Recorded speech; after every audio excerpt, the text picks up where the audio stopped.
Então, iniciando mais um módulo, né, de bioestatística, agora falando um pouquinho sobre as medidas de dispersão na parte prática, certo? Então, nós temos aqui, deixa eu abrir aqui de novo. Nós temos aqui duas colunas, né, simulando um experimento de um grupo placebo e um grupo tratado, tá? E nós vamos calcular algumas medidas de dispersão que nós vimos na aula teórica. Então, a primeira medida aqui que nós vamos calcular vai ser a moda, tá?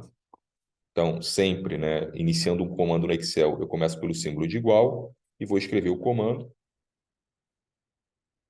que no caso do Excel, ele está como modo, tá? Vamos escolher aqui o modo, esse primeiro mais simples, e vou selecionar o conjunto de dados que eu quero identificar ali a moda, e encontro ali um valor de 80.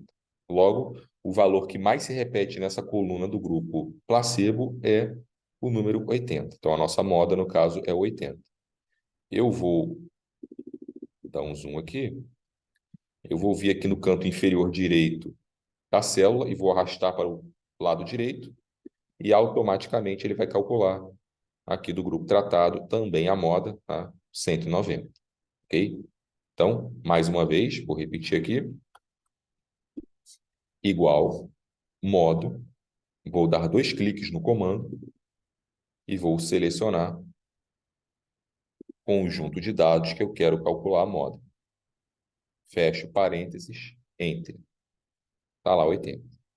Vou arrastar novamente para o lado, 190. Valor mínimo, tá? Uma outra medida de dispersão. Vou escrever aqui, ó, mínimo. Já aparece ele aqui. Vou dar 2 cliques.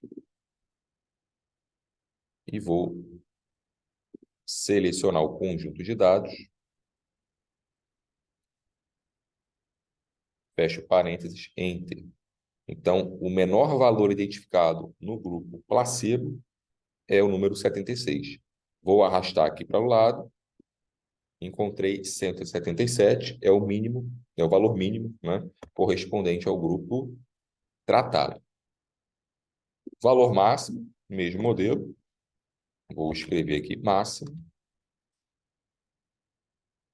2 cliques. Seleciono o conjunto de dados. Fecho parênteses, Enter. Então, o valor máximo dentro desse conjunto de dados é o número 100. Vou arrastar para o lado. 290 é o valor máximo do grupo tratado. Amplitude, eu vou subtrair, tá? O máximo pelo o valor mínimo, ok? Então, novamente, igual. E aí eu não tenho uma fórmula de amplitude. Então, o que que eu vou fazer? Eu vou clicar no valor máximo que eu já calculei, menos, e vou clicar no valor mínimo que eu também já calculei. Então, ficou B20 menos B19. Vou dar Enter. A minha amplitude, nesse caso, é 24. Vou arrastar para o lado, 113. Ok? Variância igual. A variância, ela vai estar como var, tá? Vou dar 2 cliques. Vou selecionar o conjunto de dados. Fecho parênteses, Enter. Variância de 60,2. Vou clicar e arrastar para o lado direito. Encontrei uma variância de 849, certo? Desvio padrão, outra medida. Desvipad. Tá ele aqui. 2 cliques. Opa. Seleciono o conjunto de dados. Fecho parênteses, Enter. 7,7. Vou vir aqui, arrastar para o lado, 29. E, por fim, o erro padrão. O erro padrão ele não tem um comando já pronto. Então, vou criar a fórmula. Né? Qual que é a fórmula do erro padrão? É o desvio padrão dividido pela raiz de n. Tá? Então, primeiro eu vou contar quantos números eu tenho aqui, tá? Que vai ser o meu n. Eu tenho 13 valores, beleza? Então, vamos lá. Igual é o desvio padrão. Então, vou clicar no desvio padrão que eu já calculei, dividido, vou escrever o comando raiz, tá? Vou dar 2 cliques nesse comando e eram 13, né, se eu não me engano.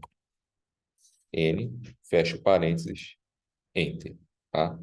2,1. Deixa eu só conferir se são 13 mesmo. Então, o N vai variar conforme o número de elementos do seu grupo. 13. Beleza. Vou clicar aqui e vou arrastar. Erro padrão 8, certo? Então, vejam que aquilo que eu comentei na aula expositiva, né? O erro padrão, em geral, ele vai ser mais baixo do que o desvio padrão, mas o desvio padrão ele acaba refletindo mais a realidade da variabilidade amostral. Então, ele é mais sensível a valores discrepantes, certo? Então é isso, pessoal. Um abraço.